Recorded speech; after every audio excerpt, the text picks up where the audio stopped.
Hi, everyone. I'm Terry Moran. We're going to begin with this breaking news. The Supreme Court has denied a request from the Justice Department's special counsel, Jack Smith, to settle the question of presidential immunity in regards to Donald Trump's January 6th case. Trump claiming that he's immune from prosecution because what he did as president, and presidents can't be prosecuted for their public duties.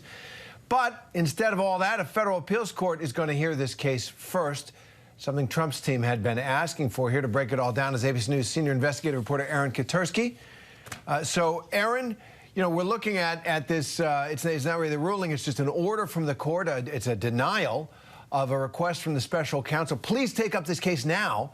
Don't wait for the appeals court. We need a ruling from the Supreme Court. Is Trump immune from prosecution simply because he was president? So what happened and why? Special counsel Jack Smith had said in his filing, Terry, as you know, that this was an extraordinary request, but he said it was an extraordinary case, and he had hoped to leapfrog the federal appeals court in Washington, D.C., and have the U.S. Supreme Court immediately decide whether former President Trump is immune for crimes committed while he was in office. And the Supreme Court made clear in this unsigned one-line order that it's not going to do that, that the question will have to go before the D.C. Circuit Court of Appeals first, and then, almost inevitably, the U.S. Supreme Court will hear it. But what it means, effectively, is the March 4th trial date that this is currently set for is going to be delayed. And Smith had told the justices that he didn't want this delay to occur because it could push the trial deeper into the 2024 campaign season. Terry, that's all but assured now. So it's going to be delayed. And I want to bring in ABC News legal analyst Brian Buckmeyer, who is also with us. So, Brian, the prosecutor in this case, he wants to start the trial in March. The case was brought a few months ago, so it'll be less than a year, I think, since the case is brought, although Aaron can correct me.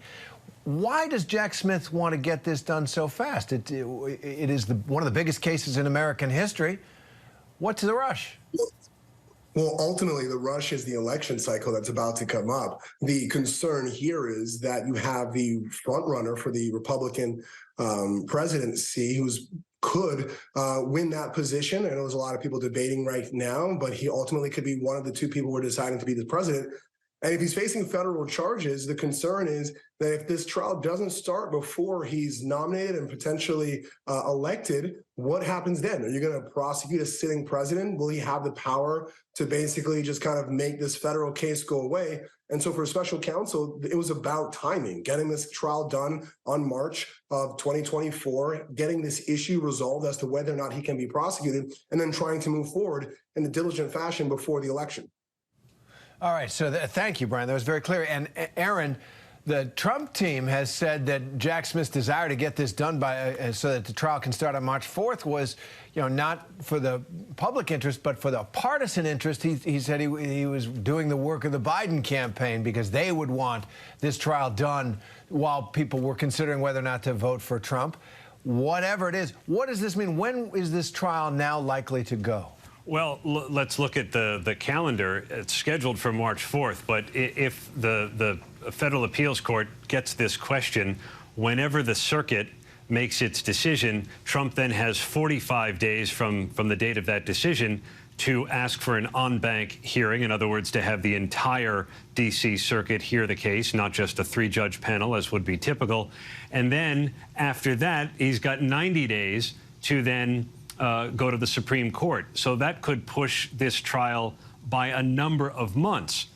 Jack Smith could always go back, Terry, as you know, and ask for an expedited review again. But just by the legal calendar and how these decisions go, it could be months from having that trial. And that would, of course, have an impact on the other cases that the former president faces, because they've all been jockeying for position to see who's going to go first and when the calendar will allow successive trials.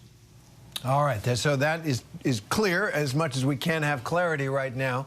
And Brian, I want to go to the question you just raised.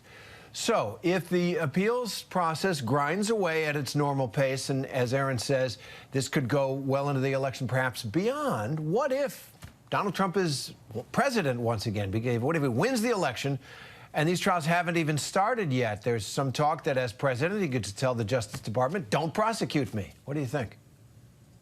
Yeah, well, I'll add first on to Aaron's calendar. Don't forget the Supreme Court justices also take a summer break. So add that into Aaron's very articulate kind of calculation there. But yeah, that is the worry I think that Jack Smith has. There are both federal and state cases against the former president, Donald Trump, right now.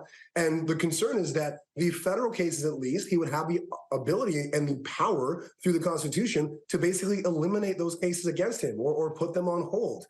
It's the worry that many people have based on his authoritarian kind of bravado that we've been hearing lately, that this might be just one of another powers that he executes. And people argue potentially this is the reason why he's running for re-election, to try to get from underneath some of these federal criminal prosecutions. Such a bizarre time for the country to go through, and these legal complications sort of knitting us deeper into it. Aaron Katersky, Brian Buckmeyer on short notice. Thanks very much for breaking news with us. Hi, everyone. George Stephanopoulos here. Thanks for checking out the ABC News YouTube channel. If you'd like to get more videos, show highlights, and watch live event coverage, click on the right over here to subscribe to our channel. And don't forget to download the ABC News app for breaking news alerts. Thanks for watching.